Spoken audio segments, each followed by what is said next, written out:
Good morning, student. I, O. Mohan Saxena, is now going to take class 9th physics, and the topic is laws of motion and inertia. So first of all, we'll discuss about the Newton's first law of motion. Now, according to the first law, if a body is in the state of rest, it will remain in the state of rest, or it is in a uniform motion along the straight line, it will remain in the same state of motion unless an external force is applied on it. Newton's first law can be understood in the following two parts. First one is the definition of inertia and another one is the definition of force. So first of all, inertia. Inertia is the property of an object by virtue of which a body retain its state of rest or a state of uniform motion along the straight line.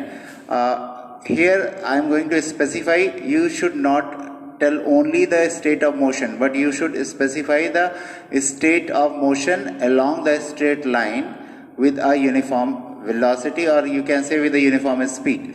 So the property of an object by virtue of which it tends to retain the state of rest or the motion is called inertia. It is the inherent property of the object, means every object is having the property of inertia. Means if suppose a body is placed somewhere, it will not move by its own. We have to apply some force to make it move. Means the body do not want to move and forcefully we are going to make it move. Or if a body is at rest, is in motion, then we have to apply force to make it at rest. So forcefully we are going to change the state of rest or state of uniform motion of a body. So this property by virtue of which body wants to retain its state of rest or a state of uniform motion along the straight line, that is known as the inertia of a body, and it is measured by the mass of the body. So second part is that definition of force. Now the force is that external cause which tends to change the state of rest or motion of an object. It is a vector quantity. Means suppose a body is placed on a table, then when we apply a force, then the body moves. Otherwise it will not move. Without force we cannot move the body. Or if a body is already in motion and we want to stop that, so we have to apply the force. Without applying force, the body will not move. Suppose when the body is rolling on a floor, then after some time it stops. So you will say nobody is applying the force, but there is a force of friction between the ball and the ground, and because of that force of friction the body stops after some time. So these are the two things. Now the mass and inertia. So the property of inertia is because of mass of the body. The body which are having higher mass, we have to apply a larger force to change its state of rest or its state of motion. Means that particular body which is having higher force, that resists more to the state. Means we have to apply a larger force to change its state. Similarly, if the body is of less mass, so we have to apply a lesser force in that case.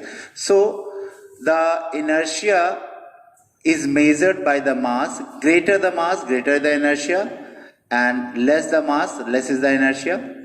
So if a cricket ball and a tennis ball, there is an example.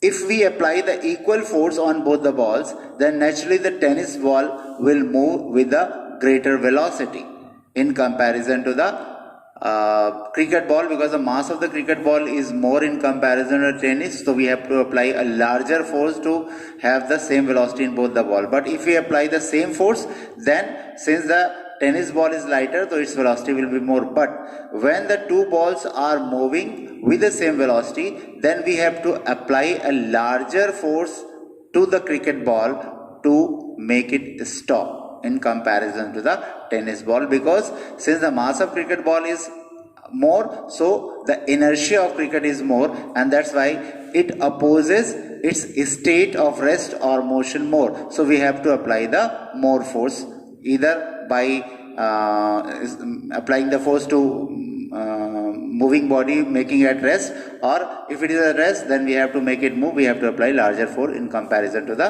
lighter one. Now after that, kinds of inertia. The inertia is of first of all, inertia of rest. Means if the body is at rest, it remains in the state of rest unless and until external force is applied to make it move. By its own, the body will not move. Suppose a book is placed on the table, it will not move by its own. We have to apply certain force. Right? So, when a train is suddenly start moving in the forward direction, means suppose the train is standing and you are in the standing position or the sitting position, when the train suddenly starts moving, then what happens that you fall in the backward direction. Why we fall in the backward direction when the train or the bus move in the forward direction?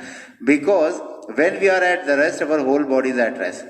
As soon as the train or the bus moves in the forward direction, our lower part, which is in contact with the bus, move in the forward direction, but our upper part remains at the same position. And that's why imagine that if our upper part is in the same position and lower part moves in the forward direction, then you will fall back. That is the reason of that. Now similarly, the other example is shaking the branches of a tree.